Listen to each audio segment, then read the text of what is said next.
Hello, welcome back to the Everything is Black and White podcast. Andrew and Mark here, back in the studio to reflect on a bonkers night up at St James's Park as Newcastle United beat Leeds United 4-3. In the end, it was a clash of entertainment served up with Newcastle United going behind 3 times before clinching the winner in the 112th minute of the game. Thanks to Harvey Barnes, Leeds United had taken the lead to Brendan Harrison just after the half-hour mark, with Barnes equalising moments later, but late first half penalty from Dominic Calvert-Lewin sent Leeds into the interval ahead. Joe Linton levelled the scores on 54 minutes before Harrison added his second 11 minutes before the end, meaning a late rally by Newcastle United was needed. Bruno scored from the spot with 91 minutes played before Harvey Barnes found the winner 12 minutes into additional time. Cue the absolute crazy scenes at St James's Park in households across the globe. It was a game that will live long in the memory. One of the craziest games, most entertaining games I've seen in a long while. Plenty to discuss. Mark, let's get into it. You recovered? No. I couldn't get to sleep until about 3 this morning. Such was the buzz from after the game. And look, we can sit here and we can bemoan injury problems. We can discuss the lackluster nature of the performance at times. We can discuss the poor defending for the goals Newcastle conceded last night, and I'm sure we will come on to those. But I think sometimes you just have to appreciate what you've witnessed, and what we saw last night was, if you're going to pick out the perfect night at St James's Park, it would be a chill in the air. I say a chill, more than a chill. The floodlights on, everything just felt right. The atmosphere, more so towards the end of the game, was brilliant. That sort of crescendo building, the momentum building when Bruno scored the penalty. It was just one of those nights that makes you realise why we love and hate this football club in equal measures. It was just a brilliant one, a night for the ages, one that will live long in the memory. And if anyone ever needed to have proof of the power of Kevin Keegan, then maybe last night was that, because obviously the sad news that broke hours before the game, it just felt like the most emotional, the most poignant, the most fitting tribute to certainly the most important figure in Newcastle United's recent history, and one of the most important figures in the history as a whole. It was just, everything seemed to come together, and in a game he would have loved. Yeah.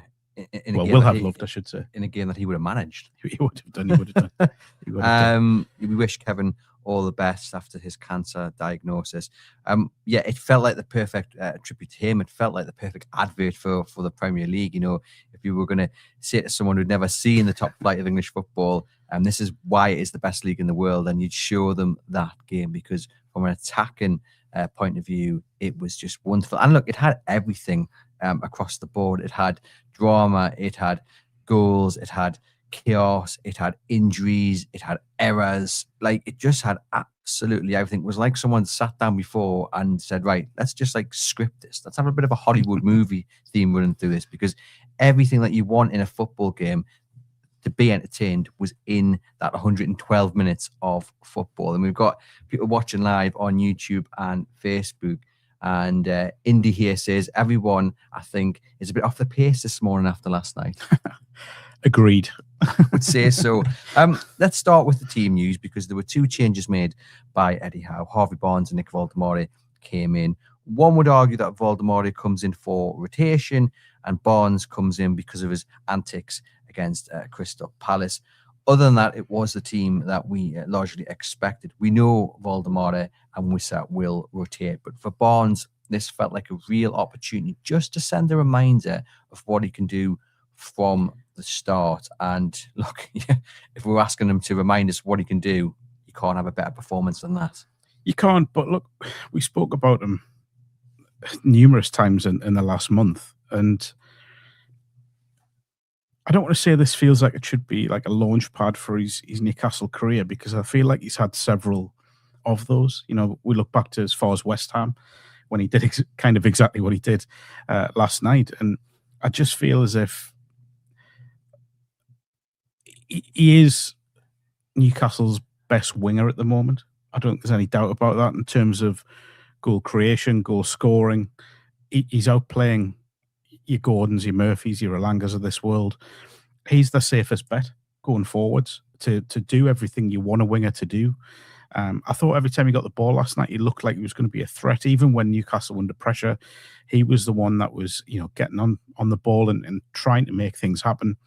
Like I say, I mean, I said last week, kind of half jokingly, about being in the Scotland squad. I'll tell you what, if he continues doing things like that, then maybe Thomas Tuchel might have a look. But no, I think at the moment he is certainly Newcastle United's best bet out wide. He is comfortably outperforming the other wingers in the squad, and I think there's just a real chance now for him to solidify his place in the starting 11. I think it felt like quite a notable moment, and maybe I'm reading too much into it, but when the subs did come in the second half, that it was Gordon that went off for Jacob Murphy rather than Barnes, who would obviously start on the right, and that would in many games be the substitution you think would happen, but on that evening he's actually decided to take Gordon off, and that seemed to me like a bit of a significant moment. But right from the beginning of this game, Mark, it felt chaotic. You had Fabian Schär's disallowed goal, where he was judged to have fouled the keeper. You had Malik Chiao's early booking, which for some could have been a red card. It felt like the tone of chaos was set very early on. Yeah, chaos is the word, isn't it? It was just from minute one, you always felt as if something was going to happen. There was never a real lull in the game, and I don't think we've had too many of those. Certainly not in Newcastle's recent past. I can obviously pick out quite a few from the early years of the Premier League and such like, but it was just look, there were a lot of shortcomings from Newcastle for a large part of the game, and there are still questions to be asked. The Malik Chiao stuff, obviously, we know he's had his poorest half, but we can't allow that to overshadow what has been a stunning first half to his time at Newcastle. He was really poor last night. He's the first one to admit it. He already has. And it kind of felt as if he sort of set the tone a little bit for a poor performance from Newcastle for the first half in particular. But he'll bounce back. We know what he can do. We know what he is. And I don't think anyone keeps saying this. He can't get carried away by the positives or the negatives. You've got to keep balanced. And we know what he can do. He'll bounce back. It felt like Dominic Calvert-Lewin's instruction from Daniel Farke was very much target Malik Chiao, because even before the first goal that Leeds scored, Calvert-Lewin had really given him a hard time of it, and then Chiao slips. I mean, if you actually look at the work Lewis Miley does just before that, it's a brilliant bit of composed defending. He's got two men around him. He brings the ball down, turns them, and then he passes it to Chiao, and it should be an easy foot on the ball and away up top. But he slips, he fumbles, and then away Aronson goes to get the first goal. And then he handles the ball for Leeds' second. No question, it's a stonewall penalty. A really poor first half from him. He said he had a bit of a blackout moment in terms of his performance. He was taken off at half time, which was arguably the right decision. Look, it doesn't appear that it was anything to do with injury. It appears that it was just simply to do with that first 45 minutes. And, that's a big decision, because you don't see that happen too often. Sometimes I see a change because of a tactical tweak or an injury, but to take someone out because they've had a particularly poor first half, that is a bit of a rarity. We've seen instances this season where players have had shocking first 45 minutes and they've come out and maybe then gone off 10 minutes after the game restarts. But here, Eddie Howe's made that decision, whether it's because Chiao's gone, look, I'm not feeling it, whatever. He will bounce back. But he did have a particularly poor first half. He did, yeah. I mean, he wasn't alone in that, by the way. And I think if we're looking at players who played well across the whole game, they are few and far between.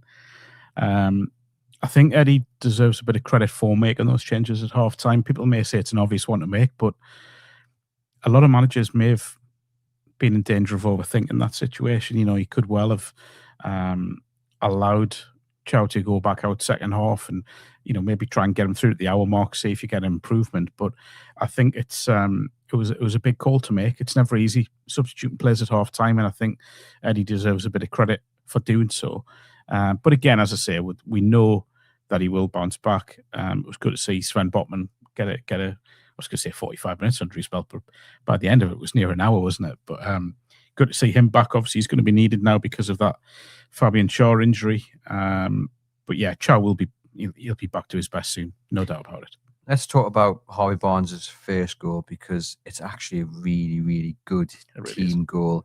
Barnes on the kind of he's in the centre of the pitch. It's Gordon brings the ball down in the box, plays in Voldemort, who taps it to Barnes, who puts it home. And the space is the real kind of thing that I want to focus on, because it's done in such a small space. There's not much room to move at all. It's just kind of really intricate passing, and Barnes takes that opportunity. And I think what's really important there is that Voldemort is aware of what's around him.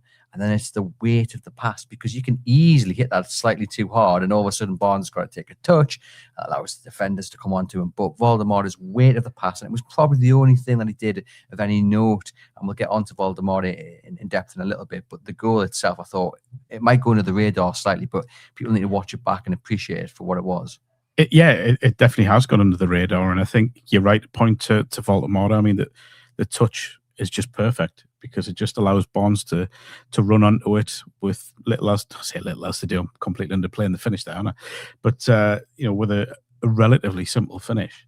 But he's done it brilliantly. I think we've said before that many people within the club have said Barnes is actually the best finisher within the squad. And I think he showed that last night. We compare him all the time to Gordon and Murphy and Elanga. His 2 goals last night, I'm just not sure the other ones at the moment score. I don't think a Gordon put in those situations in the form that he's in, I don't think he scores those 2 goals. And I know we can talk about Lucas Perry on the final goal, and I'm sure we will. But I'm just not sure Gordon or Murphy or certainly Elanga at the moment, who hasn't hit form yet. I just don't think they're in those positions. I don't think they score those goals. He has a lovely killer instinct. I'm not sure you can have a lovely killer instinct, but he has a killer instinct when he's in the box. He seems to find himself in those positions, and you always feel when he is in those positions, 99.9% of the time, he will take the opportunity. And you're right. It's such a really well worked goal. The ball into the box is perfectly weighted. The layoff's brilliant from Voldemort, and it is a good finish. I realise I've kind of underplayed it, but it is a good finish from a player just banging form. And we mentioned there that the subs at half-time, obviously, Tonali's the other one that goes off. It's a late penalty by Dominic Calvert-Lewin, and I'm just wondering, because we speak about it all the time, don't we, about what's said in the dressing room, because often Newcastle United will have a good first half and they'll come out in the second half and be absolutely disastrous. We could not have that this time around. But how difficult is it, do you think, for the manager, for Bruno, to pick up the spirits when you haven't played that well in the first half? You've then conceded very late on to go into the interval behind. I think I would possibly look at it slightly differently and just wonder if maybe that's given clarity. The fact that it sounds daft, this I know, but the fact they've gone in behind instead of going in 1-1 and having a bit of a decision to make about how you manage the first 15 minutes of the second half, there is that little bit of clarity of, right, we've got to go for it now. We've got to go out and attack. We've got to get ourselves back in this game. Maybe falling behind has prompted the changes at half time. And really given Newcastle a bit of a focus and a bit of an emphasis on what they needed to do in the early stages of the second half. The penalty, yeah, I mean, you said it was Stonewall, and I mean, it is. I think it was close to that, but there was pressure put on Chow. I think he's got to be a little bit stronger, I will say that, but there is a push in there. There is pressure put on him. But again, I go back to consistency, and we've seen penalties not given last night across the Premier League. We've seen them not given in recent weeks that were fairly similar to that one. I do think it was a penalty. I'm just not saying I'm not sure I would call it Stonewall. I feel like you must have posters of Malik Chow on your office wall. I don't have an office. Fair enough. But you do have a lovely space for an fpro.com trainer, Matt, right? Yeah, because it's so such a nice fit in no matter what size the room is. Perfect. And if you want a discounted offer on your FPro trainer, Matt, which will enhance your footballing skills, we've got up to 60% off by clicking the link in the podcast description box, or head over to fpro.com/AIBW20. We're going to skip ahead to Joe Linton's goal. Yes. And if we're talking about how nice the first Barnes goal was, then this is unbelievable. I think this is in for a shout of goal of the month. It is an absolute wonderful goal. Team goal yet again. And people will be focusing on the wonderful cross from Bruno outside the foot. But we're going to roll it back even further than that. We're going to talk about Mr. Lewis Miley. We're going to talk about Mr. Lewis Miley playing in 3 positions. He's probably then gone back in the dressing room and made everyone a nice cup of tea as well because he's that skilled. We're going to talk about him, though, keeping the ball in here because the ball is it's heading out. It's heading out, and he has chased that down. He's sprinted down. Nice little back heel to keep it in. He's run out of play. He's come back. No one's around him. Plays it at Bruno outside the foot. Joe Linton with it. Brilliant help. But that by Lewis Miley, to have that want and that desire to get the ball, to stop it going out, to keep Newcastle United in an attacking area of the pitch. If you're a coach teaching kids, you play just that 10-second clip of Lewis Miley giving everything to keep the ball in, and then look what comes next. I feel as if we need to start a new sort of section of the podcast, just the Lewis Miley appreciation minute, maybe something like that, because just every week we seem to be talking about him. And again, you know what I think of him, and I've thought this for a long time. Everything we're seeing now from Lewis Miley is what I always thought we would end up seeing. You think of what he's done since he's gone to right back, the composure he showed when he went to centre back, and also the bit of control that he showed when he went into midfield for Tonali. I thought when he did get on the ball in midfield, he used the ball really intelligently. But yeah, fast forward to the goal. I mean, firstly, it's a terrible pass from Bruno, by the way. It's not a difficult pass, but he's overhit it. But I think a number of players, and some maybe in the Newcastle squad, would have just looked at that and left it and allowed it to run out of play. The fact he's got there, the fact he's kept it in, he's then composed himself to roll it back to Bruno to put in, and the cross is just sensational. But I don't know if you've seen the view from behind the cross. Not enough's been made of the header. It's a stunning header from Joe Linton, because that is literally the only place he can score. And he's doing it under pressure whilst, diving towards the ball to angle it beyond Perry and a really small gap, by the way. It's just a brilliant all-round team goal. But yeah, but that doesn't happen without the initial part from Lewis Miley. And just a very, very, very special talent. You mentioned there him going into midfield for Tonali, and I thought instantly Newcastle United just looked better, a lot more composed on the ball in midfield. There was a bit more drive and instruction. And we don't want to be too negative because this is a podcast and episode celebrating what was a fantastic game. But as you mentioned, as people in the comments have mentioned, Newcastle's frailties were on show in this victory. And one of them, unfortunately, is Sandro Tonali. Again, he looked like he just wasn't really up for the game. He was quite leisurely. He wasn't really grabbing the game by the scruff of the neck. I know we compare him to Bruno in that sentence there, but it's slightly unfair because Bruno's just on another level when it comes to really dragging teams through. But Tonali's got that ability. We know how good he is picking a pass. He can fire on goal. I mean, he had one effort which was deflected wide. But again, every time he got the ball, it was... he just didn't look up for it. And I think we're getting to the point now, and I guess if everyone was fit, this might happen. But given the injuries to centre back, it might not happen. But I think we're getting to the point now where maybe Tonali doesn't start games for the next few games. I know that's difficult with the games coming up because you need rotation and players are going to be knackered and what have you. But something's just not right, and I don't think continuing to play Sandro Tonali is the answer, because at the moment that's definitely not the remedy. Yeah, I think there will be natural rotation anyway over the coming weeks. We know, very few players are going to play each and every one of these games coming up. I think what maybe has been underplayed is the impact of his illness pre-Christmas. That's not me trying to make excuses, but by the sounds of it, it was quite serious illness that he had. He certainly doesn't look as if he's got the energy that he has certainly last season. I know there'll be some talk of the little bit of speculation about moves back to Italy, but again, I'm not really sure any Serie A clubs could really afford to pay what Newcastle would demand from at the moment. But and obviously he's got this extended contract now as well. So I don't think there's anything like that. I think it is just a player trying to regain full fitness after an illness, and also just going through a bad spell of form. Every player goes through it. We know his quality. We know what he brings. It's not that long ago since we were talking about him being one of the best midfielders in the Premier League, and I still think he is. He's just going through a bad patch of form. It's down to his teammates and himself to drag him out of it.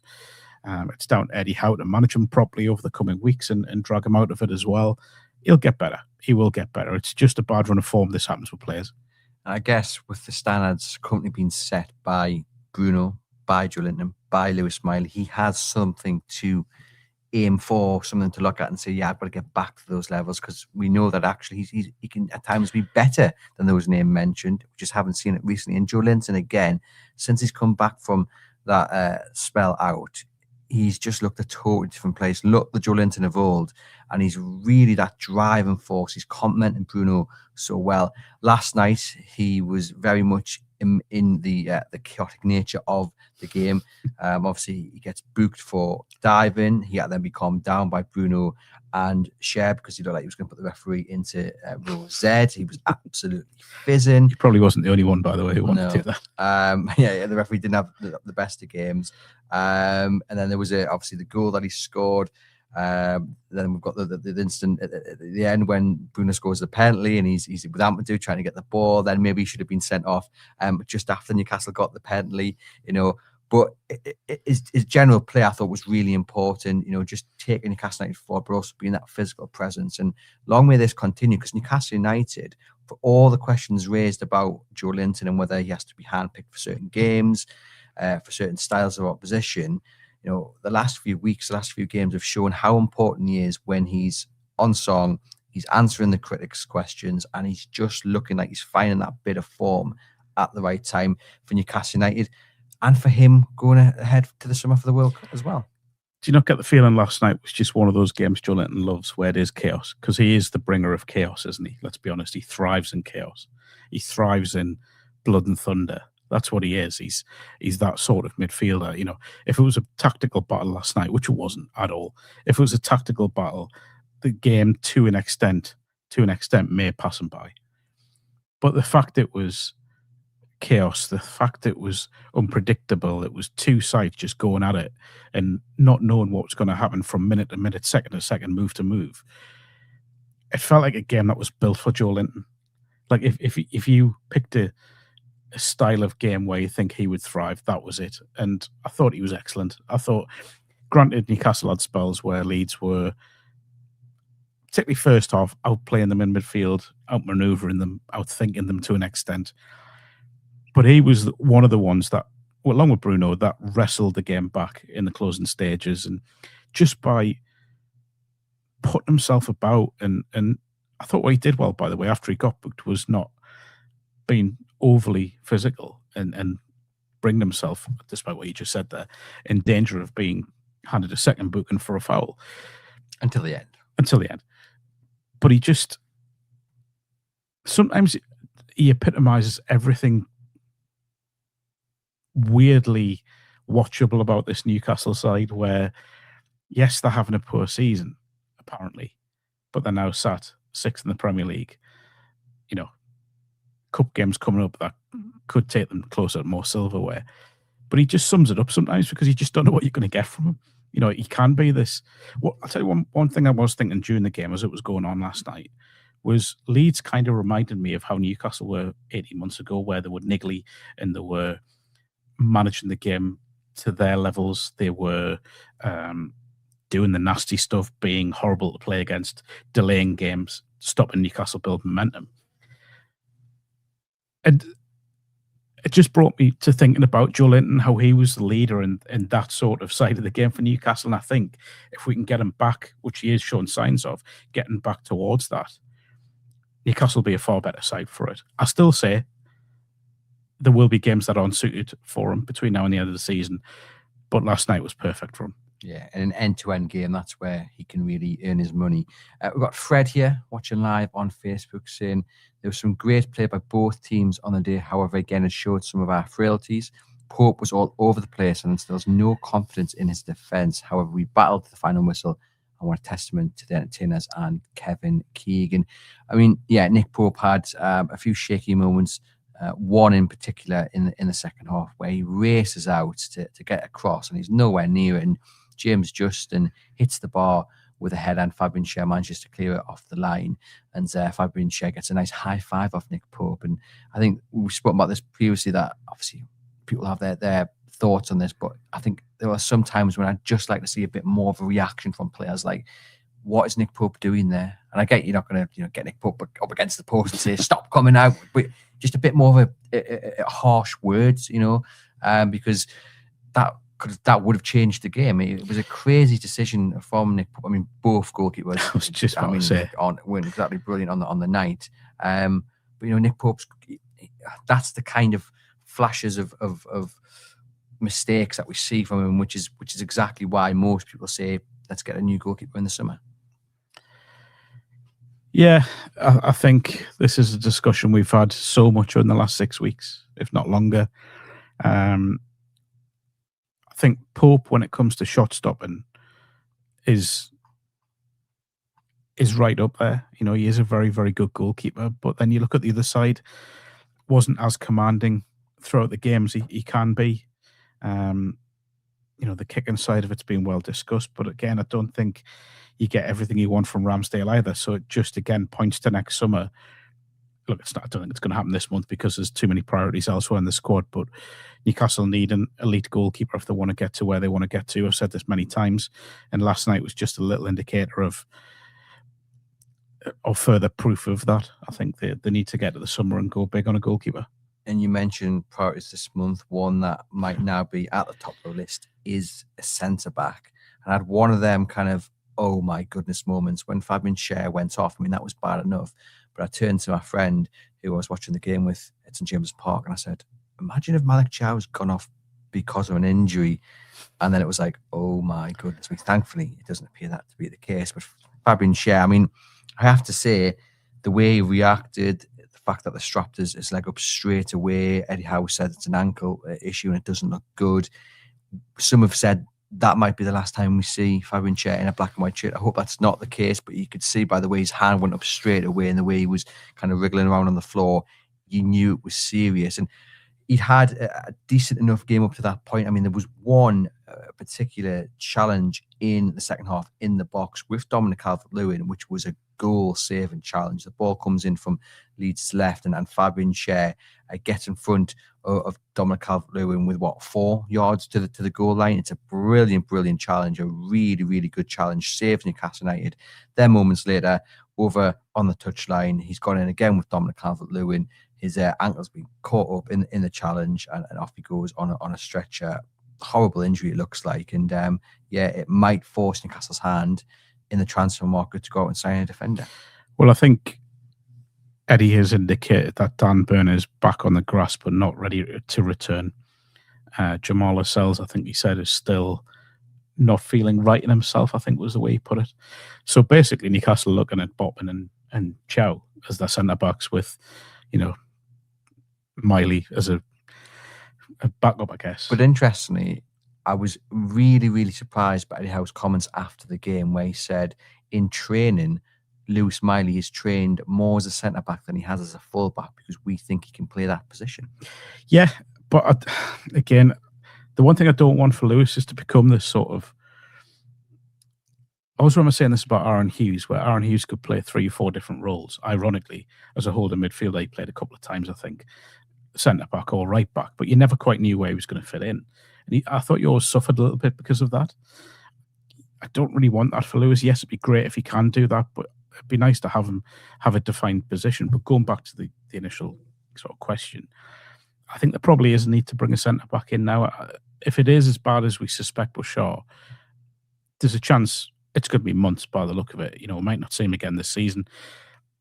I think they should give him another year, regardless of what this situation is with the injury.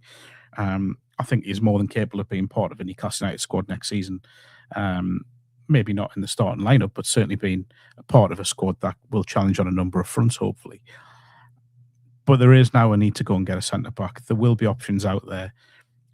And maybe it brings forward a one of the summer moves. There's a lot of talk of that, isn't there, about if the right player's available now, then go and bring forward that move from the summer and go and do it now and fill a kind of what is going to be a long-term move anyway and do it ASAP because they need another centre-back. There's no question. I think the concern is can Sven Botman manage the schedule, and I'm not too sure he can. No, I don't think he can.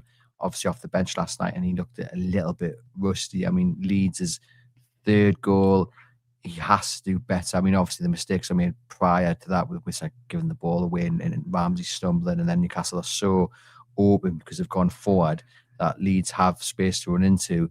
And initially Botman does quite well. He does force out slightly to the wide, but then his legs are open. So he just invites Alisson to put it through his legs, and he does that, hits the post and goes in. I thought he has to do better in that position. Obviously, he is a bit rusty because he hasn't played many minutes at all. And I think as time goes on, I think we'll see the Botman of old, but there is a concern about his injuries and potential recurrence. And I don't think Eddie Howe, in an ideal world, and none of this is ideal, would want Sven Botman to have to play 3 games in a week or even 2 in a week, really, because I think he's one of those players he does need managing. But right now, I mean, he's going to have to start him on Saturday against Bournemouth, and most likely have to start him against City on Tuesday, unless they can work out some sort of a rival pretty quickly. But I am a little concerned about that pressure on Botman. The only other one I think you could maybe throw in, and I realise I've said that he's not probably right to start a game, as maybe Alex Murphy can play as a left side centre back. I mean, I'm not saying I would, but again, Eddie Howe's comments after the game, he spoke about established or lack of established centre backs, and I think he then corrected himself because maybe he realised what he was saying and kind of what that says about Alex Murphy. Because I turned to my friend and I said, "Oh, surprise!" I thought, yeah, again, it says a lot about Alex Murphy, maybe where he's at his stage in his career, that instead of turning to him and putting him on the bench, because Lewis Miley was doing such a good job in midfield carrying the team forward, that he's gone to Lewis and said, "You're going to drop in," and Murphy's not. So I think that is an option for many. I don't think that's going to happen because I don't think Eddie Howe thinks Murphy is up to that or is ready for that. And I guess the next question is, are there any other youngsters in that who could step up? I mean, Carl Heffernan, under 21 captain. It's a big ask for players like Cathal. I mean, both him and Charlie MacArthur, from what I believe, are more than likely going to head out on loan this month. That's certainly the indication that was given to me before Christmas. Whether those moves are put on hold now, I don't know. But I'm not going to say it's the easiest one, but it seems to me the option that they should take is to go and try and bring a centre back and get it done quickly. Maybe it means having to outlay more money than they want to, but so be it, because I think that deal will come in the summer no matter who it's for. Could they go and, again, I'm just because he's there, just would a Gahey be a possibility, someone like that? We know he's going to, or it looks like he's going to leave Palace in the summer. If Newcastle were to say to them now there's 40 million, 35 million, whatever, would Palace be tempted? Maybe. You see, I still don't think that's the worst deal, even though he's just got 6 months left on his deal. No, I don't. Well, it fills a hole, doesn't it? Yeah, but also it's an upgrade. I think you're buying an £85 million centre back for 40 million quid, and the issue is if you think Newcastle United can wait until the summer, that's just not going to be the case because John Stones is leaving Man City. So instantly, that's where your focus goes to. Liverpool need a new centre back as well. There's going to be competition for Gay's signature. I would love that deal to happen. I think he's probably given his word to stay until the summer. I think it would take a really big bid. I'm not even sure 40 million would do it. I think Palace and Steve Powell should probably rather keep him until the summer.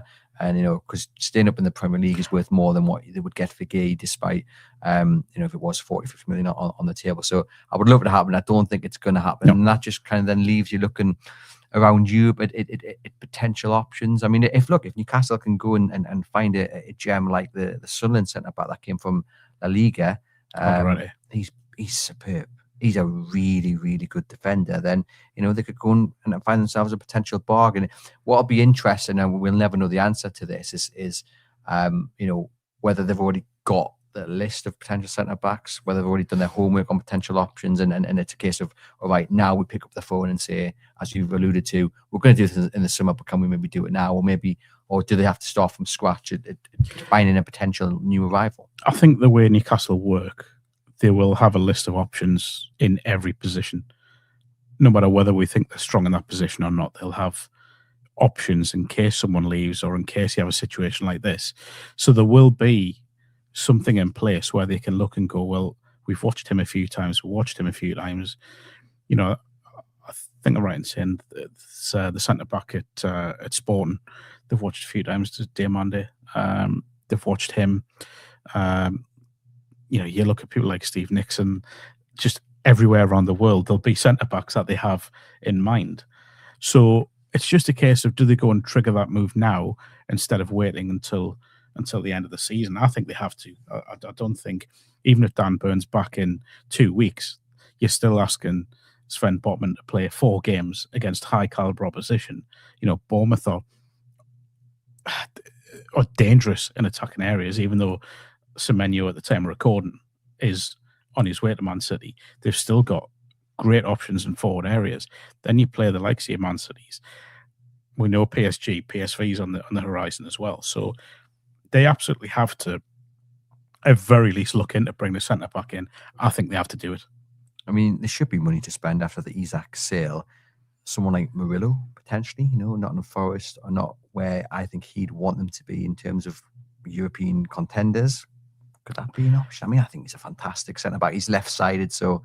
The only thing with that is I think Forest, because of the situation they're in, probably wouldn't sell it unless it was for stupid money beyond what I think Newcastle will pay. Yeah, well, let us know in the comments any potential centre-backs you think we'll go after. Again, it might be a bit of a battle between Premier League experience and a potential bargain on the continent, but hopefully Ross Wilson and Steve Nixon have some players in mind. We have the penalty, Hall Cross, Harrison handball. Daniel Farke is raging about it, but it's definitely in the box. His arm is outstretched. Bruno steps up. Oh my goodness me, I was nervous. I was hoping it was going to be Johan Wissa, because I just felt like this is kind of a spot that Bruno might miss. I don't know why I was ever doubting our captain. The run-up, though, did nothing to calm my nerves, but I should never have doubted him, right? Well, I'm a little bit haunted by, and I don't know if you remember this, the first year they got to the Carabao Cup final, they played Palace at St James's and went to a penalty shootout. I think Pope saved 3 that night, but Bruno had a chance, I don't know if to win it or certainly take Newcastle within a penalty of winning it. And he did exactly the same run-up and then hit someone in Rosehead in the Leeds end. And I just had visions of that as he was running up last night. And I was like, oh, just run up and hit it. But in the end, it's a great penalty, isn't it? Sent the keeper the wrong way, and then it's game on after that. But how much more can we say about Bruno Guimarães? Seriously, because this is going to sound bizarre, but I still don't think he's hit top form this season. I still think there's more to come from him. But you look at him, and he's just dragging Newcastle through this season. At the moment, I'm not sure you could name too many midfielders in the Premier League who are more complete than him. I just think everything he does, apart from this little pirouette in midfield in dangerous positions, that needs to stop. Because it looks great when it comes off, but when it doesn't... He did it last night again, didn't he, in the first half? But when he gets on the ball, you just always feel as if he's going to make the right moves, the right passes, the right movements. It's his best goal scoring season, I think, of his career now. He's bringing assists into it. The assist for Joelinton's goal is just sublime, absolutely sublime. I keep saying this about, I'm not sure in terms of how vocal he is as a captain, but by God, he's leading by example, and he is dragging his teammates through games. You look at Joelinton, you know he's going to be at his side, but I just feel now as if he's hit another level in terms of how inspirational he is to his teammates. Let's be honest, we've questioned this before this season, where we've said, I'm just not sure it's that kind of motivation or inspiration is spreading to his teammates. I think we can comfortably say it is now. He was just sensational again last night in a game where, Newcastle were up against it for large parts, but I just thought he was the one who, as long as he's on the pitch, as long as he's getting on the ball, Newcastle are always going to be in a game. I loved his reaction after the winning goal, just watching that scream towards the Leeds' end, just letting everything go and mirroring everything that was in the stands. And a couple of words for the Leeds fans as well. I don't know if you've seen that video, but pointed towards the heavens and but just another brilliant performance from a player who I think it wouldn't be beyond the realms of possibility to say is in the best form of his career and as Newcastle United player of the season so far. Yeah, certainly so. And I showed my little girl the clip of Harvey Barnes' winner and the celebrations after. And Bruno was on the floor. She goes, "Why is he on the floor?" And I said, "Well, yeah, because he's put everything into this game. That's why." Can I just say one more thing on the goal? I don't know if you've seen the video the club put out this morning of with the BBC Newcastle commentary over I've not heard it yet, but with Razor. Razor and Ando, just unbelievable. I mean, I did watch highlights back this morning, and the amount of times Ando just laughs uncontrollably. the chaos of the game is wonderful to hear. So Bruno gets things level, and then both sides are still going for it. End to end, Leeds are trying to find the winner. I was really intrigued to see what they would do. Would they sit back, or would they try and go for it? And it was a bit of mix, really. They had a few crosses across the box. Before we get on to the winner, I just want to briefly talk about the subs that were made with Jacob Murphy coming on for Anthony Gordon and Johan Wissa coming on for Nick Valdemar, because as I mentioned earlier in the show, Valdemar really wasn't all that involved, and then Wissa came on, and I thought he made the difference. Now, I put that out on social media this morning, and a few people have come back and said, "Well, look, he assisted Leeds for one of the goals, and what else did he do other than lift the corner flag up?" But for me, what he did was he stretched the Leeds defence, and he dragged them back, and he dragged Newcastle up the pitch a little bit further, because again, he's playing as that last man on the shoulder, and that just allows Newcastle further up the pitch. He had two, you'd say, we had the half chance which he put wide, he slips, and he probably should do a little bit better with that. But then him and Murphy working so well, and again, Murphy didn't do anything to really write home about, but there was two crosses into the box and aiming for Wissa, and it didn't come off, but what it did do was offer a threat, and I think that was the difference that he made. I said this earlier in the week, but to me, when Wissa's playing, Newcastle feel more natural. I always put myself in the position of the opposition centre backs, and I watched last night, and this isn't at all a criticism of Nick Valdemar, because this is his game, it's his natural game. And I watched their centre backs, and I just think when Valdemar dropped so deep, when he was in the centre circle at times last night, when Newcastle were trying to get in the front foot, Leeds centre backs can just stay where they are, just sit in. He's not going to really impact the game from there. So that also drags Newcastle backwards towards their own goal. Whereas when Wissa comes on, all of a sudden those centre backs are thinking, I've got to go with him, no matter where he goes. I've got to track him. Because with Valdemar, you're looking up the pitch, aren't you? Yeah. You don't have to twist, you don't have to really turn unless he gets the ball at the feet, but you can probably stop that before it happens. With Wissa, you're twisting, you're turning, because he's instantly thinking, I'm going to run off your shoulder, I'm going to run down the channel, I'm going to run across you. And that's difficult for a centre-back. And it's difficult for a centre-back as well to adjust in-game. So I was speaking to John Henry before the game, former Newcastle United and Leeds, and he said, in his opinion, they'd welcome the battle with Valdemar. They've got three strong, tall, big centre-backs. They want that physical battle rather than the foot race with Johan Wissa, who just offers speed.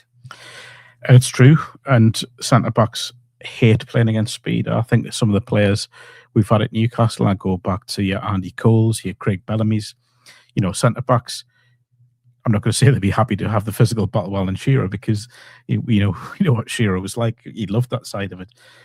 But I'm certain your big burly centre-backs would have that every day of the week over facing someone like a Bellamy, a Cole, a Wissa. It's a big stretch to put Wissa in that bracket already, by the way. But I think what we have seen is that he is a more natural fit for how Newcastle want to play. He made 3 or 4 unbelievable runs last night. He didn't always get the ball, but I watched him off the ball, and he made 3 or 4 unbelievable runs that just made Leeds' defenders drop a little bit deeper, and as a result, hold Newcastle forwards as well. I think the reason he didn't start last night was purely just for fitness management, and I think it was the right move to make. I know people will say just keep playing him, but they've got to be careful. The injury he's had, any sort of relapse, and he could be out for months, so they've got to be careful. I think he'll probably start on Saturday, although it wouldn't surprise me if he was held back until the Man City game. Yeah, I think that's what I think. Valdemar will start on Saturday, Yeah. and I think he'll play him on Tuesday against Man City. But let us know in the comments your thoughts on on Johan Wissa, have I got it wrong by saying that he made a difference last night? Do let me know. Barnes, as we said, 112th minute then. Just absolute scenes. I mean, if we're being critical of the goalkeeper, he has to probably do a little bit better than that. But Barnes, was it against Brentford, wasn't it, when he scored a kind of similar goal where he's turned and twisted really quickly and just hit the ball. But it was just absolute scenes, and I'm so happy in many ways it was Harvey Barnes, because he's not everyone's cup of tea, and the whole Gordon Barnes debate, and it's just getting a bit tiresome now. You can't argue with it with the lad's stats, but just a score goal right at the death in the manner that happened, in the manner of the game. I mean, what a way to win a game. Yeah, I'll get the elephant out of the room straight away, because the keeper has to do better. Absolutely has to. If I'm a Leeds fan, I'm tearing my hair out at that. But as Newcastle focused as we are, we don't really care. All we care about is that Newcastle showed the desire, the determination, the ability to hold themselves back in the game and to get a win. And I think the winning goal, I'm just not sure there's anyone else in the Newcastle squad scores that. I think Barnes, the form he's in, the confidence that he has, as I said earlier, his natural ability to find these positions and not only find himself in those positions, but to take advantage. Yeah, you're right. I think it had to be him. It had to be him that took the chance. I think he has been Newcastle's best player along with Bruno in recent weeks. Am I right in saying 7 goals in his last 8 games that he scored now? Just in incredible form. And it's not an easy finish. He is crowded. Now, I watched it back on Sky last night, and there was a bit of criticism of, was it Nemecha, for not closing him down effectively, or maybe Okafor, and just sort of moving towards him, but not like with any pace or urgency. Sometimes I think we have a bizarre natural inclination to look to the negatives and what was wrong with that, instead of going, what was right with that? And what was right with it was that Harvey Barnes has been able to turn in a very crowded area to protect the ball and get enough space to get a shot away, get enough power on that shot to force it beyond Perry, no matter how it went in. And the scenes afterwards, I mean, pick a moment from those scenes, because there was a brilliant shot that the club put out, a video of going around the supporters behind the goal and in the Milburn stand, and there's just the faces, the limbs, if you want to say. It's the gentleman from the St John's ambulance that I love, because he's proper going for it. You've got what I'm assuming are the ground staff as well are involved in that. Aaron Ramsdale sprinted down the touchline, like the scenes. It's exactly what football is all about, and I don't care whether you're a fan of Sunderland or Manchester United, whoever you are. I think if you take out your allegiances to your club and you just watch that for what it is, pure football entertainment, then you can't begrudge anyone that moment of just pure euphoria and elation, because it was just something so special. And as you said at the start, it's the perfect advert for Premier League football, and what a way to pay a tribute to Kevin Keegan, as we said, on an evening of really bad news for him. But it was just a sense of relief as well. I think you could sense the belief kind of growing, but it was kind of also matched with frustration as well. And that was the thing. At full time, you're either going to be really frustrated or really, really happy. And I was kind of in the balance, because I think just before that, there'd been a miscued pass, or there'd been a foul given against Newcastle. I think maybe Johan Wissa had been ruled offside, and you're thinking, what's going on here? And then all of a sudden, bang, Barnes, and just... The only thing I can compare it to was... So the 4-4 against Arsenal, I always go back to that. And when Newcastle got back to 4-1, I felt like there was a sense in the ground of, this could be on. Weirdly, I know they went down to 10 men Arsenal, but the feeling of, we're not out of this game. And I don't know why, because you're playing a very good Arsenal side. You're 4-1 down, even if they've got 10 men. But last night, when Bruno scores the penalty, I kind of got the sense of, I felt the vast majority of people thought Newcastle were going to win that game then, because we knew there was still a long time left to play. Well, you noticed it that when Bruno scored the penalty and amid the celebrations, the board went up and it was 10 minutes, and it was kind of a secondary reaction to Bruno's goal. I think that helped, that picked it up. And look, those final 10, 12 minutes of football, that was St James's Park at its best. The first half was a little bit flat because I don't think that the players give enough for the fans to shout about. But again, you could, as the confidence of the players was building, it was running alongside the atmosphere and that cauldron at St James's Park, and that was, I felt, St James's Park at its very best in those final 10 minutes. I think St James's has a power to do that. I think I'm not sure Newcastle win that game if it's not at St James's in the manner they did. I think there is an energy in the ground, and I'm not I'm not a spiritual person at all or anything like that, but I do feel there's something within that. The energy in the ground just feeds through the players. You can sense it. I think it has an impact on opposition. I think Alan Road's very much the same, by the way. I think Alan Road can do exactly the same to teams. But yeah, again, I'm sorry, I'll go back to the scenes after the goal. Look, modern day football, there is a distance between players and supporters, and it's awful to see. Again, I'm sorry, keep going back to Keegan, but I can't help but do it. But I think of those days at Maiden Castle where supporters were watching Newcastle train and they were side by side and, spending hours upon hours with the players. That really doesn't happen as much now. There is a distance. But when you get moments like last night, like that winning goal, the energy that flowed between supporters and players was so evident, and the togetherness between them in that moment, seeing Bruno on the floor and being picked up and screaming at the Leeds end, and seeing Wissa going back and dancing in front of the Leeds end with the corner flag, and little moments like that, it just makes you realise just how special, not just Newcastle United, but how special football can be, man. It's just one of those moments. This is why we love it. This is why we dedicate hour upon hour writing about it, about talking about it, fretting over it. It's moments like last night that make it all worthwhile, unless you're a Leeds fan. Yeah, well, my mum is, and she was watching it with my sister, and that's when the WhatsApp started coming through, and apparently they're still not speaking. It's your fault, though. I would have loved to see be like Gogglebox moment. Yeah. That would have been hilarious to see.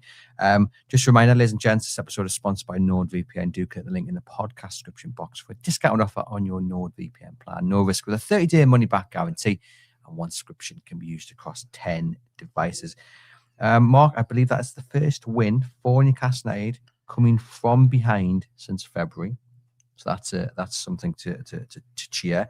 It does feel like a turning point. The scenes at full time, initially players drop to the floor because they're given absolutely everything. And then Free From Desire comes over the tannoy and everyone is dancing up, led by Joe Linton and Lewis Miley, celebrating like they've won the cup. That was my first thought, was like, oh my God, it's like we've won the cup again. And for the first time really this season at St James's Park, as good as it has been in stages, Champions League night and all of that, it felt like a united place to be. It felt like a really special place to be at full time. A real party atmosphere. The players were obviously ecstatic. The fans were ecstatic. And I just thought this could really be the turning point for Newcastle's domestic campaign, which sounds daft saying they're up to 6, but as we've mentioned, it wasn't the perfect performance. There were things to be slightly concerned about. But just in that moment, with the players arms around each other, jumping up and down, dancing, celebrating, it felt significant. It felt like a turning point. Yeah, there's always moments in seasons, where turning points come, where you look back at the end of the season and go, that was the moment when we knew something was going to build. Momentum is the biggest thing in football. It always has been. It always will be. And Newcastle United are never stronger than when they've got momentum behind them. We've seen that in recent seasons when they've had unbelievable spells of form. Again, I'm sorry I'm repeating myself, but we go back to what we said on Monday about January is huge. It's such a big month for Newcastle. It's probably even bigger now because of the transfer window and needing to bring in probably a centre-back. But look, if Newcastle can get to the end of January and still be in around the top 5, top 6 and progress into the 4th, 5th round of the FA Cup, the knockout stages of the Champions League, the hopefully have one foot in the Carabao Cup final. What a last 3 months of the season we could have. And the energy from last night has to continue. Saturdays now, for me, is so important Because if Newcastle go and beat Bournemouth, that momentum just spills into Wednesday against City in the first leg of the semi-final. You wouldn't rule out beating them at St James's again, even though they're a very, very good side. They'll be in very good form. They're in sort of a little bit of patch of inconsistent form, I should say, where they aren't necessarily winning games, they're just drawing, which is kind of crucial in their Premier League title fight. There is momentum in Newcastle now, and it has to be harnessed, that energy. They have to take it forward. Anything can happen. Anything. Well, fingers crossed they do take it forward. It feels like something that if we could bottle, we would do. But again, I go back to the point, it just felt like a really significant moment and a turning point for Newcastle United season. It's Bournemouth on Saturday in the FA Cup. So that one's going to be a tough task. They just won for the first time in 11 games. Good old Thomas Frank, the remedy. Yeah, I mean, look, I think despite Semenyo going, this is a really dangerous cup tie. When the draw came out, I don't know if it was you I said it to, but Newcastle have teams that struggle against. Ironically, Leeds are one of them normally. The results against Leeds in recent seasons haven't been great. But Bournemouth are another, where we just seem to find them. I always think them as kind of similar to Brighton. They're just difficult to play against. They're horrible. Newcastle struggle against them. But if Newcastle produce the best of what they did last night and avoid the kind of negative parts of it, they can win the game, no matter what's going on defensively or whatever. But it feels a big game. I really like Iraola. I think he's a very good manager. I think he'll go on to, with all due respect to Bournemouth, I think he'll go on to bigger and better things eventually. Although I did like the clip on Sky Sports. I don't know if you've seen it of, I can't remember who it was, possibly Tim Sherwood or Jamie Redknapp, saying that he can't understand why Man United haven't gone for Iraola. And there was a big graphic behind him showing that they haven't won in 10 games. It's like, I don't think Man United would look at that. But anyway, that's another matter altogether. But yeah, it's going to be a tough game. It's going to be a tough tie. And I think Newcastle just have to get through it, no matter how.